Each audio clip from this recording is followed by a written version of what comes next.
Good evening बच्चों। आज के क्लास में आप सभी लोग गोलीय दर्पणों द्वारा परावर्तन के चिन्ह प्रॉपर्टी के बारे में पढ़ेंगे। गोलीय दर्पणों द्वारा परावर्तन की चिन्ह प्रॉपर्टी, यहाँ एक शब्द छूट गया, उसको पहले लिख लेते हैं। यहाँ गोलीय दर्पणों द्वारा रहेगा, द्वारा लिख लीजिएगा हेडिंग में। तो इससे पहले के क्लास में आप सभी लोग दर्पण द्वारा प्रतिबिंब बनाने के नियम, दर्पण द्वारा अवतल दर्पण द्वारा प्रतिबिंब का बनना, उत्तल दर्पण के द्वारा प्रतिबिंब का बनना, या और सारे नियम, फोकस दूरी, ये सभी चीज़ें आप लोग पढ़ चुके हैं। तो आज थोड़ा सा और आगे क्लास बढ़ता है, तो इस टॉपिक पे है गोलीय दर्पणों द्वारा परावर्तन की चिन्ह प्रॉपर्टी पढ़ना है। चिन्ह प्रॉपर्टी क्या होता है इस क्लास में देखेंगे। अभी अगले क्लास में और सारी चीजें बताई जाएगी, तो चिन्ह की क्यों आवश्यकता है, चिन्ह प्रॉपर्टी की, तब बात में समझ में आएगी। जैसे दर्पण का एक फार्मूला होता है 1/V 1/F is equal to 1/B plus 1/U, ये एक फार्मूला होता है। तो इसमें सबसे पहले आप ये जानते हैं F क्या है, V क्या है और U क्या है, ये नहीं जानते हैं। B और U के बारे में नहीं बताया गया, लेकिन F जानते हैं कि गोलीय दर्पण की फोकस दूरी होती है, वो चाहे अवतल दर्पण हो या उत्तल दर्पण हो। तो V क्या होता है अभी मैं बता रहा हूँ, और U क्या होता है, ये चीज़ें अभी आपकी क्लियर होती है। तो अब इन्हीं की चिन्ह प्रॉपर्टी के बारे में पढ़ना है आपको आज। इससे पहले आप सभी लोग हमारे चैनल को या सब्सक्राइब नहीं किए तो सब्सक्राइब कर लीजिए और बेल आइकन को भी प्रेस कर दीजिए, और अन्य बच्चों को भी शेयर कर दीजिए, शेयर भी कीजिए, अच्छा लगे तो लाइक भी कीजिए। तो देखिए, पहले हम आपको ये बताते हैं U क्या है। F तो आप जानते हैं कि दर्पण की फोकस दूरी होती है। V क्या है, दर्पण के ध्रुव से प्रतिबिंब की दूरी। जैसे प्रतिबिंब बनाने में प्रतिबिंब बनाना आप लोग जान चुके हैं कि प्रतिबिंब कहाँ पे बनता है। जैसे कोई दर्पण है, एक हम बना के दिखा देते हैं, ये अवतल दर्पण है और ये मुखच्छ हो गया, ये ध्रुव हो गया बेटा, ये हो गया फोकस और ये हो गया वक्रता केंद्र। यहाँ पर कोई वस्तु रखी है और ये वस्तु है, ये B। अब इसका प्रतिबिंब बनाना है तो एक प्रकाश की किरण ये फोकस से होकर जाएगी, एक वक्रता केंद्र से होकर लेकर गए तो ये अपने ही मार्ग पर वापस लौट जाएगी। तो ये बना आपका प्रतिबिंब, ये डैश B डैश। तो हमें ये नहीं देखना है प्रतिबिंब कैसे बना, ये आप पिछले क्लास में आप पढ़ चुके हैं। तो यहाँ ये देखना है हमें कि U, अभी मैंने फार्मूला बताया 1/F is equal to 1/B plus 1/U। इसमें आपको ये देखना है कि U क्या है, V क्या है, F क्या है, ये क्या है। तो देखिए, दर्पण के ध्रुव से फोकस तक की दूरी जो कहलाती है वो फोकस दूरी कहलाती है। दर्पण के ध्रुव से फोकस तक की दूरी, ये फोकस दूरी कहलाती है, और फोकस दूरी को स्मॉल f से डिनोट करते हैं। ये पहली बात हो चुकी है, तो इसमें कोई दिक्कत नहीं है। लेकिन अब देखिए, जो हम प्रतिबिंब बना, ये प्रतिबिंब है, ये इमेज है, इमेज प्रतिबिंब यहाँ बना। तो दर्पण के ध्रुव से ये ध्रुव हो गया, और यहाँ से प्रतिबिंब तक की जो दूरी होती है, इस दूरी को हम V से प्रदर्शित करते हैं। V से प्रदर्शित करते हैं मतलब दर्पण के ध्रुव से प्रतिबिंब तक की दूरी B से डिनोट किया जाता है। मतलब जैसे ये इतनी दूरी जो होगी वो V कहलाएगा, ठीक। तो यहाँ से यहाँ तक की दूरी आपकी ये V हो गई, ये चीज है। और दर्पण के ध्रुव से वस्तु तक की दूरी, दर्पण के ध्रुव से वस्तु जितनी दूरी पर रखी है उस दूरी को हम स्मॉल u से डिनोट करते हैं, U से। मतलब दर्पण के ध्रुव से और वस्तु की बीच की जो दूरी होगी उसको U से प्रदर्शित किया जाता है, U से डिनोट किया जाता है, रिप्रेजेंट किया जाता है। तो ये दूरी चलो ऊपर की ओर दिखा देते हैं, तो ये U होता है। अब ये देखना है कि U, V और F कब धनात्मक होगा, कब ऋणात्मक होगा। मतलब F का मान जो होगा कभी ऋण चिन्ह के साथ लिया जाएगा, कभी प्लस धन चिन्ह के साथ लिया जाएगा। इसी प्रकार यू का मान हमेशा ऋण चिन्ह ही के साथ रहेगा, वो कंडीशंस बिल्कुल दूसरी है, अभी क्लियर होगा सब। और v का जो मान होगा कभी ऋण चिन्ह के साथ कभी धन चिन्ह के साथ, मतलब कभी धनात्मक होता है कभी ऋणात्मक होता है। तो आज के क्लास में हम इसी पर चर्चा करेंगे, यही देखेंगे। आप लोग कृपया ध्यान देंगे तो सारी बातें क्लियर हो जाएंगी स्पष्ट रूप से, कोई परेशानी नहीं होगी। और ये चिन्ह का नियम जब तक आप नहीं जानेंगे तब तक जो न्यूमेरिकल पोर्शन है, इसका क्वेश्चन है, मैथमेटिकल क्वेश्चन है, उनको आप नहीं कर पाएंगे। तो पहले आप ये समझिए, आज इसको ये समझने का प्रयास करते हैं। तो ये देखिए, ये आपका तो फार्मूला, और अब चिन्ह प्रॉपर्टी हमें समझने के लिए हमें वो निर्देशांक, ज्यामितीय निर्देशांक का प्रयोग करते हैं। ज्यामितीय निर्देशांक में आप जानते हैं दो अक्ष होते हैं, x अक्ष और y अक्ष। तो ये आपका x अक्ष है, मान लिया गया जो मुख्य अक्ष हुआ, उसी को हम अगर ज्यामितीय निर्देशांक की दृष्टि से देखते हैं तो x अक्ष, और ये आपका y अक्ष। ऐसे इसमें भी ये मुख्य अक्ष है और यही आपका हुआ x अक्ष और ये हुआ y अक्ष। अब इधर आप लोग देख लीजिए, x अक्ष और y अक्ष मुख्य निर्देशांक, वो x ज्यामितीय निर्देशांक के बारे में आप सब लोग जानते हैं। ये x एक्सिस हो गया और ये y एक्सिस हो गया, ये x डैश हुआ, ये y डैश हुआ, और दोनों अक्ष एक दूसरे को जिस बिंदु पर प्रच्छेद करते हैं उस पॉइंट को हम लोग मूल बिंदु कहते हैं। ये क्लास 9th में भी पढ़े हैं, ये निर्देशांक ज्यामिति है, बिंदु कहलाता है। और देखिए इसमें दूरी प्रदर्शित करने के बारे में भी पढ़ चुके हैं। मूल बिंदु से x अक्ष पर दाहिनी ओर की दूरी, दाईं तरफ पॉजिटिव होता है, धनात्मक होता है, और बाईं ओर ऋणात्मक होता है। ऐसे y अक्ष पर मूल बिंदु से ऊपर की दूरी धनात्मक और नीचे की दूरी ऋणात्मक होती है। ये चीज आपके पिछली क्लास की है, मतलब मैथ से लिया गया है, और इसी आधार पर हम इन चिन्हों का वर्णन किया जाएगा। तो बात ये हुई पहला नंबर। अब आप शुरू कीजिए। तो फर्स्ट कंडीशन ये है, आप फिगर बना लेंगे फिर नोट्स बनाते चले जाएंगे। पहली चीज ये आप लोग ध्यान रखिए कि दर्पण जो होता है, कोई वस्तु दर्पण के सामने वैसे हम किसी भी तरफ रख सकते हैं, लेकिन किरण आरेख बनाने में ये रूल्स बनाया गया है। मतलब जब फिगर आप बनाएंगे, किरण आरेख खींचेंगे किसी उत्तल दर्पण या अवतल दर्पण द्वारा प्रतिबिंब बनाने के लिए, तो वहां पर वस्तु की स्थिति दर्पण के बाईं ओर रखी जाएगी, सामने की ओर रखा जाएगा। मतलब दर्पण इसको हम घुमा दें तो इधर इसका परावर्तक तल इधर भी हो सकता है, लेकिन किरण आरेख खींचते समय ये माना गया है कि हमेशा इधर होना चाहिए, इसी साइड में होना चाहिए, मतलब बाईं ओर ही होता है परावर्तक तल। और वस्तु को हमेशा परावर्तक तल के सामने ही रखेंगे। तो मतलब ये निश्चित है कि किसी वस्तु को दर्पण के परावर्तक तल के बाईं ओर ही रखा जाएगा।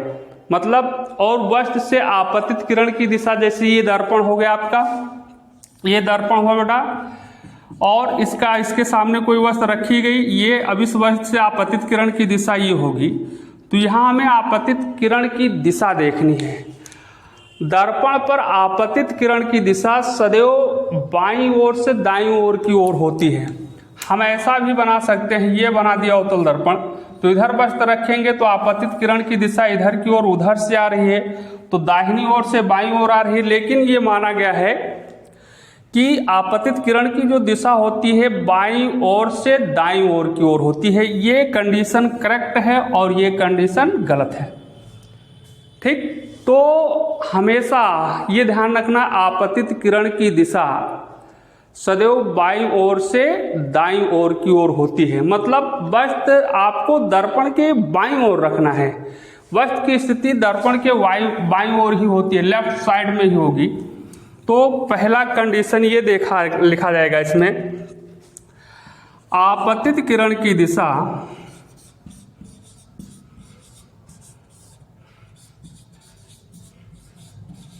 किरण की दिशा सदैव बाईं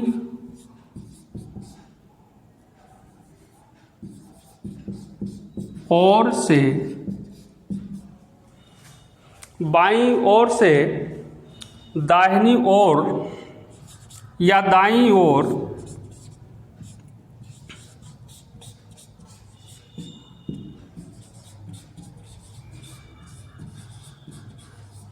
होती है। ये ध्यान रखना है कि जो आपतित किरण की दिशा होगी सदैव बाईं ओर से दाईं ओर की ओर रहती है। मतलब दर्पण पर प्रकाश की किरण सदैव बाईं ओर से डाली जाती है। जैसे कोई भी दर्पण है तो बस जो आपतित किरण की दिशा होगी बाईं ओर से दाईं ओर की होगी। ये पहली कंडीशन हो गई, ये ध्यान रखिएगा।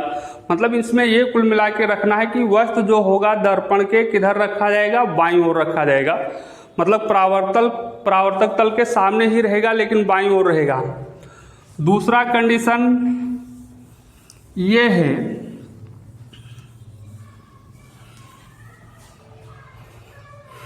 सेकंड कंडीशन ये है, समस्त दूरियां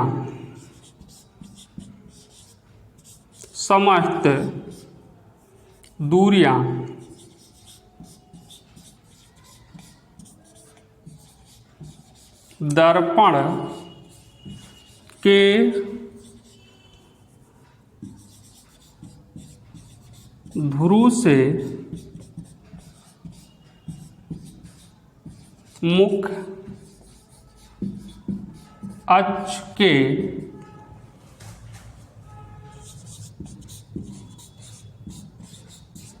अनुदिश नापी जाती है। इस बात को ध्यान से समझना है आपको। समस्त दूरियां मतलब सभी दूरियां, जैसे दूरी नापनी है आपको, एक सपोज दैट उदाहरण मान के चलिए, समस्त दूरियां दर्पण के ध्रुव से को आप एक यहाँ फिगर बना के मैं समझाता हूँ, छोटा सा जगह नहीं बोर्ड पे, ये इधर देख लीजिए। ये आपका एक अवतल दर्पण होगा बेटा। यहाँ ये रफली कार में समझा रहा हूँ क्योंकि नीचे हो सकता है ना दिखाई दे आपको।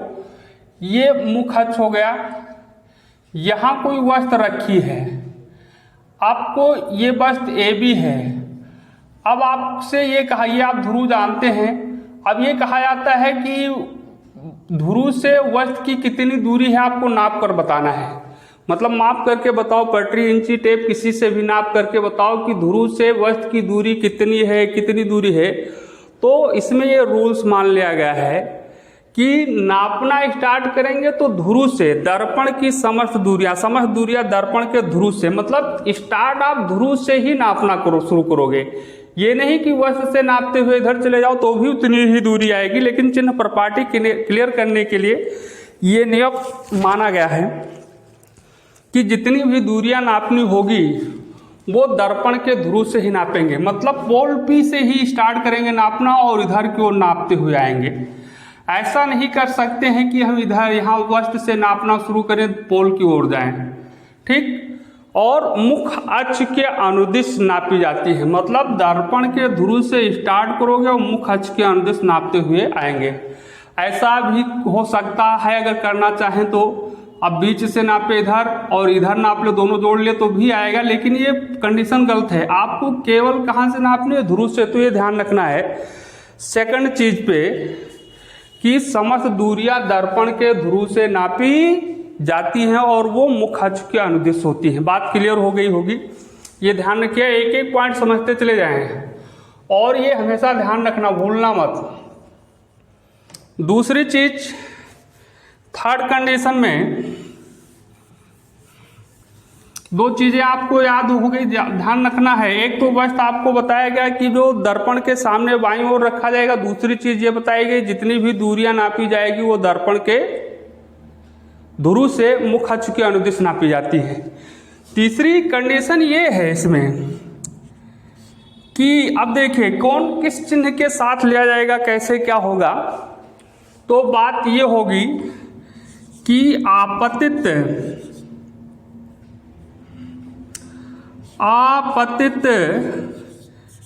किरण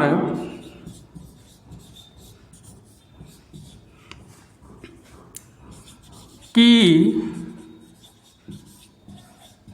दिशा में नापी गई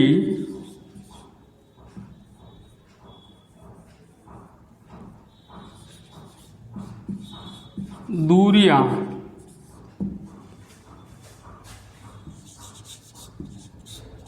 धनात्मक मतलब प्लस चिन्ह तथा आपतित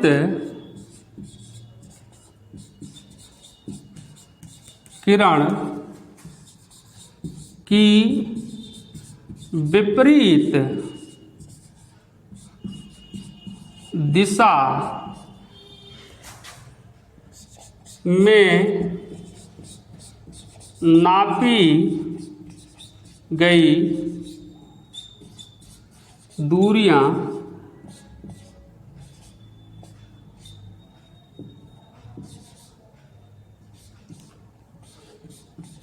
ऋणात्मक माइनस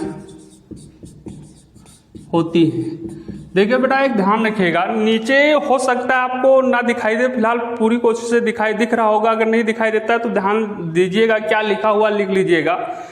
आपतित किरण की दिशा में नापी गई दूरियां धनात्मक तथा आपतित किरण की विपरीत दिशा में नापी गई दूरियां ऋणात्मक होती है, ध्यान रखना है। अब हम बात करते हैं आपतित किरण की दिशा क्या होती है और आपतित किरण की विपरीत दिशा क्या होती है। तो ये ध्यान रखना, अगर हम आपतित किरण की दिशा में कोई दूरी नापते हैं तो वो धनात्मक होगा, और आपतित किरण की विपरीत दिशा उल्टा अपोजिट नापते हैं तो वो दूरी वो ऋणात्मक होगी।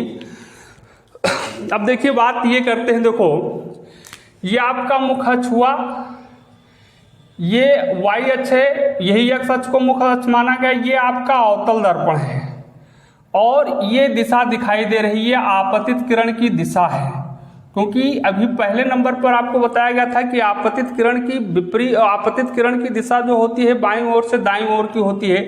तो ये देखो बाईं ओर से दाईं ओर की जा रही है। अगर आप बाईं ओर से दाईं ओर की नापते हुए चल रहे हैं तो आपतित किरण की दिशा होगी, और ये दूरी आपकी आपतित किरण की विपरीत दिशा है, इस दिशा में चल रहे हैं। देखो ये किधर से जा रहे हैं, दाईं ओर से बाईं ओर की बढ़ रहे हैं। ये तीर का निशान बता रहा है। अगर आप बाईं ओर की जब नाप रहे, बाईं ओर की ओर होगा वो तीर का निशान, तो वो विपरीत दिशा मानी जाएगी, और बाईं से दाईं ओर की होगी तो वो कौन सी दिशा मानी जाएगी, आपतित किरण की दिशा। ऐसे इसमें ये आपतित किरण की दिशा है, ये आपतित किरण की दिशा है, ये और ये आपकी विपरीत दिशा है आपतित किरण की विपरीत दिशा में। तो अब देखिए हम आपतित किरण की दिशा में कोई दूरी नापते हैं तो वो धन चिन्ह के साथ लिया जाएगा, और विपरीत दिशा में नापते हैं तो वो ऋण चिन्ह के साथ लिया जाएगा। अब ये नोट हो गया होगा, एक बार और देख लीजिए नीचे क्या लिखा हुआ है। तो उसमें लिखोगे आपतित किरण की दिशा में नापी गई दूरियां धनात्मक तथा आपतित किरण की विपरीत दिशा में नापी गई दूरियां ऋणात्मक होती है। मतलब आपतित किरण की दिशा में अगर कोई दूरी नापी जाती है तो धनात्मक धन चिन्ह के साथ लेंगे, अगर विपरीत दिशा में नापते हैं तो ऋणात्मक मानी जाएगी, ऋण चिन्ह के साथ लेंगे। तो इसको हम मिटाल देते हैं थोड़ी देर के लिए, इस बात को हम समझा रहे हैं अब यहाँ पे।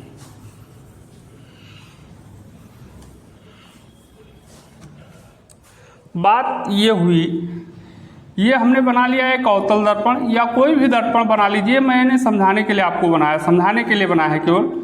यहाँ से आप क्लियर कीजिए, ये आपका मान लेते हैं मुख अक्ष हो गया, चलो ठीक है कोई बात नहीं है। यहाँ पे कोई वस्त्र रखा है, अब ये पोल है ध्रुव। अब दूसरी बात, यहाँ भी मान लेते हैं कुछ है प्रतिबिंब है, ठीक है कुछ नहीं पता इससे नहीं, मतलब चाहे वस्त्र मान लो प्रतिबिंब ही बना है। अब आपको यहाँ से ये ध्रुव से इसकी दूरी याद करनी, मान लेते हैं ये भी है और ये सीढ़ी है कोई वस्त्र, तो ध्रुव से ए बी की दूरी याद करनी है।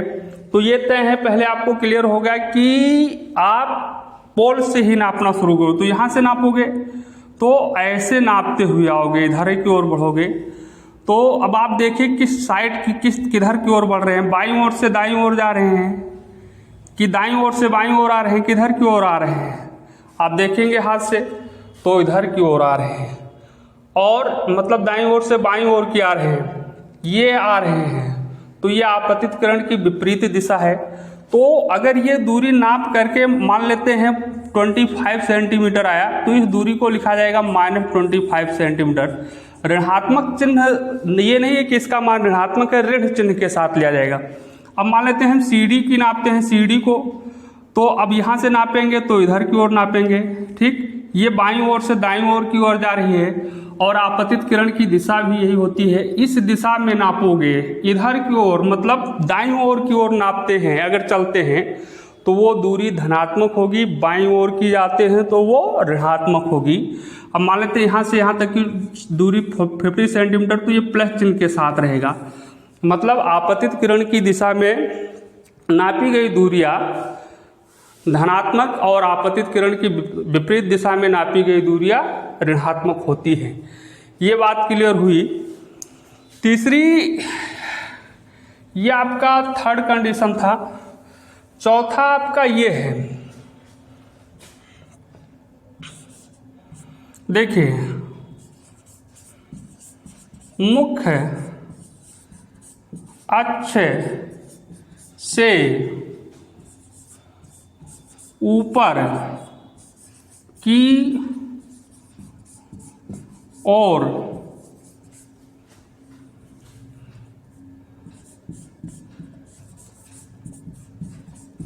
नापी गई दूरी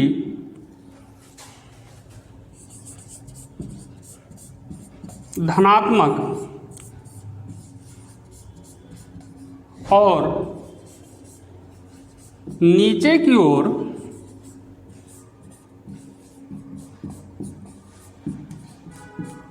नापी गई दूरी ऋणात्मक होती है। ऋणात्मक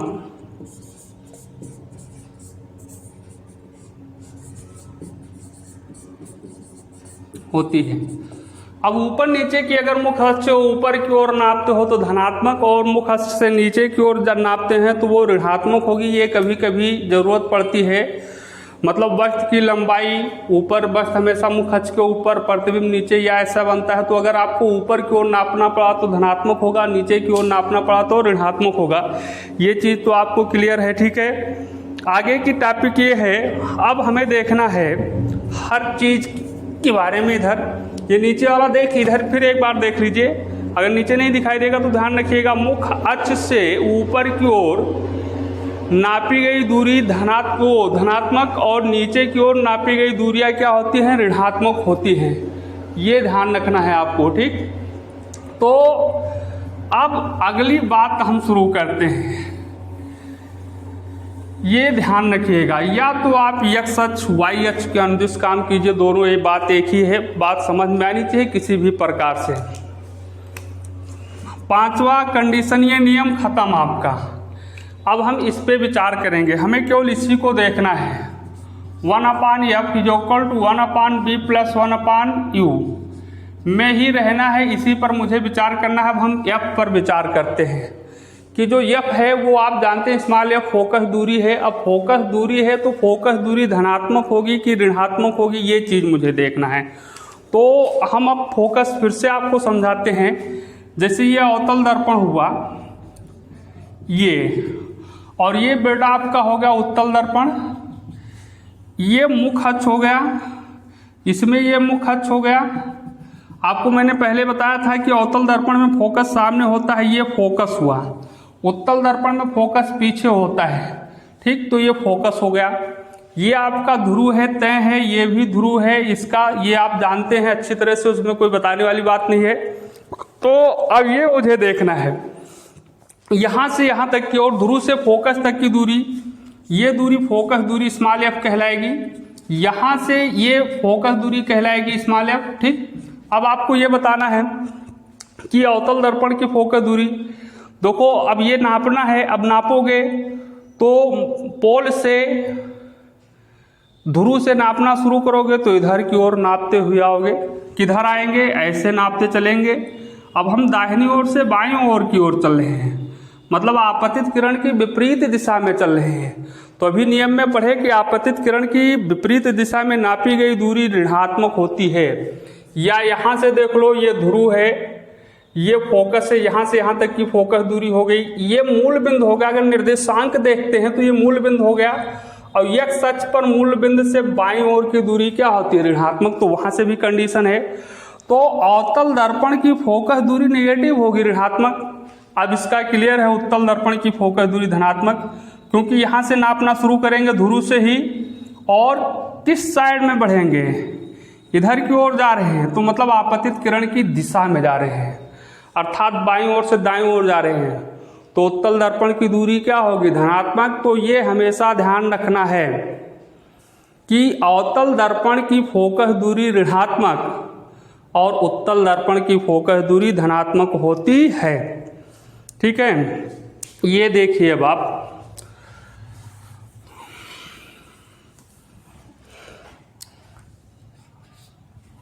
तो अवतल दर्पण की फोकस दूरी लिख लीजिएगा, अवतल दर्पण की फोकस दूरी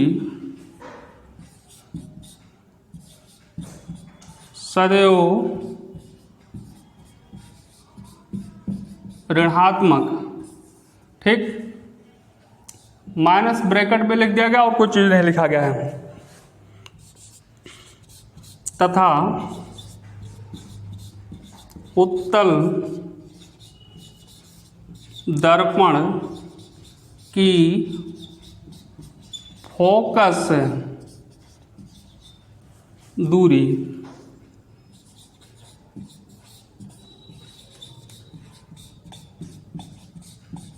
धनात्मक होती है।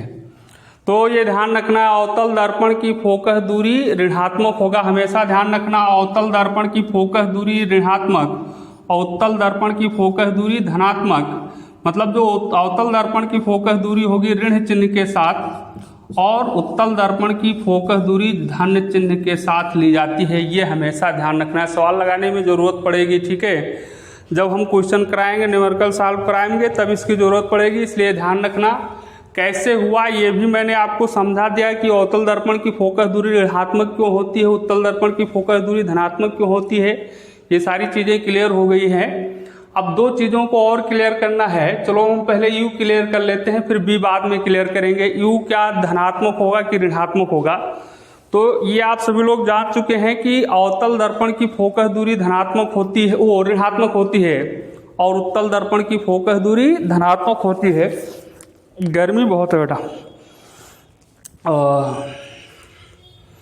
तो आगे देखें, अब हम यू की बात करते हैं। यू क्या है ये मैंने पहले ही बताया, फिर अगर आप भूल गए हैं तो फिर देख लो। दर्पण के ध्रुव से वह तक की जो लेंथ होती है, दूरी होती है, डिस्टेंस होती है, वो यू कहलाता है। उस दूरी को हम यू से डिनोट करते हैं।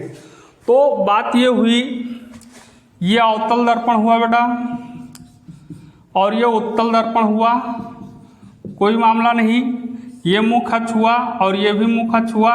ये पहले ही तय किया गया है कि जो वस्त्र रखा जाएगा दर्पण के परावर्तक तल के बाईं ओर, ध्रुव के किधर रखा जाएगा, बाईं ओर। तो बाईं तरफ लेफ्ट साइड में ये वस्त्र रखेंगे, चाहे अवतल दर्पण हो चाहे उत्तल दर्पण हो। ये पोल है ही है, यहाँ इसमें ये पोल है, यहाँ भी बाईं ओर रखा गया, ये वस्तु ए भी है, यहाँ भी कोई वस्तु ए भी रखी है। अब आप ही नाप के बताओ कि, और दर्पण के ध्रुव से यहाँ तक की दूरी जो होगी यू होगी। तो आपको क्लियर हो गया होगा कि यू धनात्मक होगा कि ऋणात्मक होगा। हमारे ख्याल से बात अगर ऊपर की पहले की समझ पाए हैं तो ये समझ ले जाएंगे, क्योंकि अब ध्रुव से जब हम दर्पण से ध्रुव से वस्तु की दूरी नापना शुरू करेंगे तो किस साइड में जा रहे हैं, देखो यहाँ से इधर से ऐसे चलेंगे नापते हुए, तो दाईं ओर से बाईं ओर की जा रहे हैं, मतलब आपतित किरण की विपरीत दिशा की ओर जा रहे हैं। विपरीत दिशा में नाप रहे हैं, तो इसलिए और जानते हैं आपतित किरण के विपरीत दिशा में नापी गई दूरियां ऋणात्मक होती हैं। तो U का मान हमेशा ऋणात्मक होगा, चाहे वो उत्तल दर्पण के सामने रखी हो चाहे अवतल दर्पण के सामने रखी हो। अभी आगे चलकर लेंस पढ़ेंगे तो उसमें भी चाहे लेंस के सामने रखी हो तो उससे नहीं मतलब है, लेकिन U हमेशा ऋणात्मक होगा, निगेटिव होगा। ठीक है, U का मान हमेशा ऋणात्मक होता है। तो यहाँ लिख लीजिएगा 6वें नंबर पर, तो दर्पण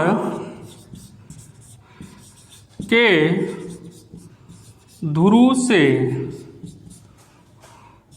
वस्तु की दूरी U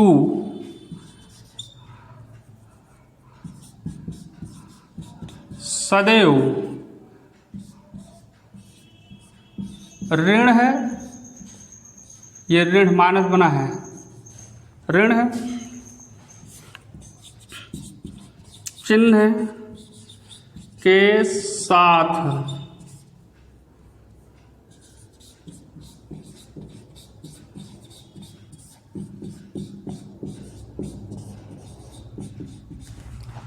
मतलब दर्पण के ध्रुव से वस्तु की फोकस दूरी, वस्तु की दूरी U, जो वस्तु की दूरी होती है उसको हम U से डिनोट करते हैं, वो दूरी सदैव ऋण चिन्ह के साथ ली जाती है, मतलब ऋण चिन्ह के साथ ही लिया जाएगा।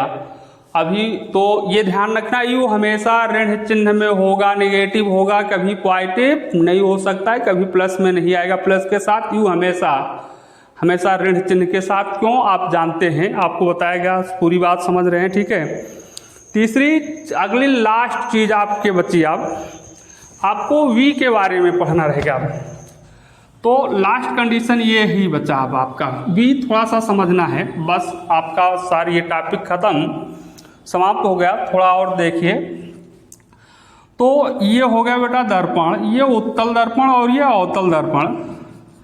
तो देखो ये वस्तु रखी है, वस्तु का प्रतिबिंब कहीं भी बने या कंडीशन, चलो वैसे समझ लो नहीं बनाते हैं, ये वस्तु है, ऑब्जेक्ट है, वो है, और प्रतिबिंब ये बना इमेज, और उत्तल दर्पण ये है, ठीक, और ये वस्तु तो यही रहेगा, प्रतिबिंब इधर बना, ठीक, ये वो है, ये आई है, मतलब ये वस्तु है, ये प्रतिबिंब है, ये वस्तु है, ये प्रतिबिंब है।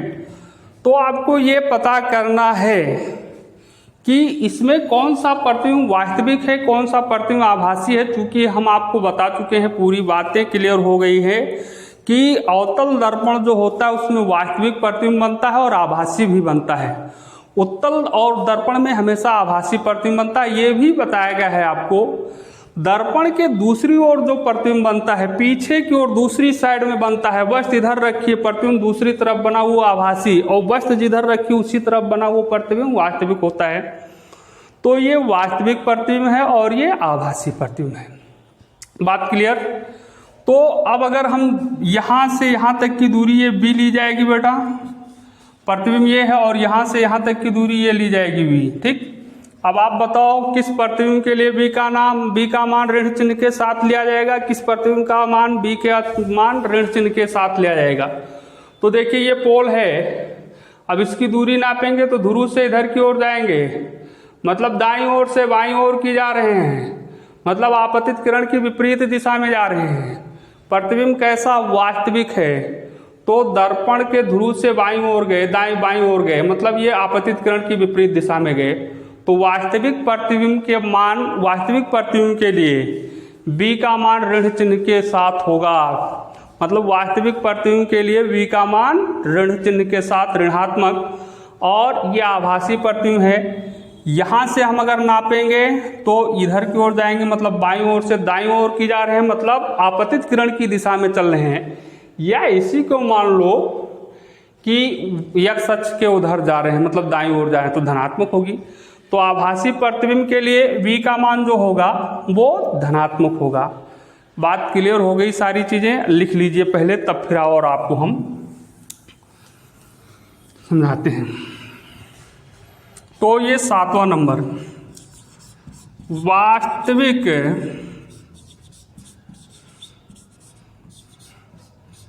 प्रतिबिंब के लिए बी का मान ऋण चिन्ह के साथ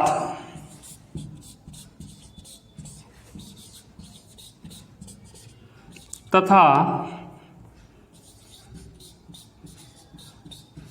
आभासी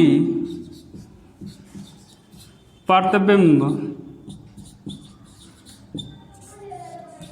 के लिए बी का मान धन चिन्ह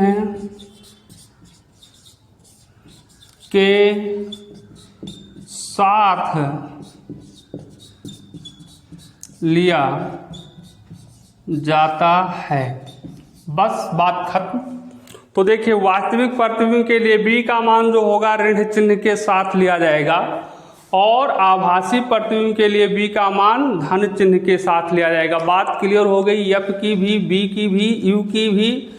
एफ यू में बताया हमेशा ऋण चिन्ह के साथ रहेगा। एफ में मैंने बताया अवतल दर्पण के लिए एफ का मान ऋणात्मक ऋण चिन्ह के साथ, मतलब अवतल दर्पण की फोकस दूरी ऋणात्मक होती है, उत्तल दर्पण की फोकस दूरी धनात्मक होती है। बी का मान फिर देख लीजिए, वास्तविक प्रतिबिंब के लिए बी का मान ऋण चिन्ह के लिए साथ, मतलब वास्तविक प्रतिबिंब के लिए बी है क्या, ये चीज जानते हो। दर्पण के ध्रुव से प्रतिबिंब की दूरी बी होती है। तो वास्तविक प्रतिबिंब के लिए बी का मान ऋणात्मक और आभासी प्रतिबिंब के लिए बी का मान धनात्मक होता, धन चिन्ह के साथ लिया जाता है। अगर आपको नीचे नहीं दिख पा रहा बेटा तो यहाँ मैं बोल देता हूँ, लिख लीजिए। वास्तविक प्रतिबिंब के लिए बी का मान ऋण चिन्ह के साथ तथा आभासी प्रतिबिंब के लिए बी का मान धन चिन्ह के साथ लिया जाता है। सारी बातें आपकी क्लियर हो गई होंगी, कोई डाउट नहीं रहेगा होगा। अगर होगा तो फिर आप कमेंट करके या फ़ोन करके या व्हाट्सएप के माध्यम से जिसमें आपको सुविधा होगी उस अनुसार से बता दीजिएगा मुझे। हम सारी डाउट फिर से क्लियर करेंगे। कॉन्टैक्ट नंबर आप सब लोग जानते हैं, नहीं जानते हैं तो नोट कर लीजिए 9918060776 या नीचे लिख देते हैं 9918060776। ये मेरा कांटेक्ट व्हाट्सएप दोनों नंबर हैं। ठीक, तो आगे की क्लास में हम अब फिर पढ़ेंगे, ये जो सूत्र बताए गए उनका निगमन करना, ये सारी चीज़ें सीखेंगे और न्यूमेरिकल भी शुरू करेंगे। तो अब ये परावर्तन से संबंधित लेसन लगभग समाप्त होने वाला है, तो सारे कंप्लीट कीजिएगा सभी लोग। तब तक के लिए धन्यवाद।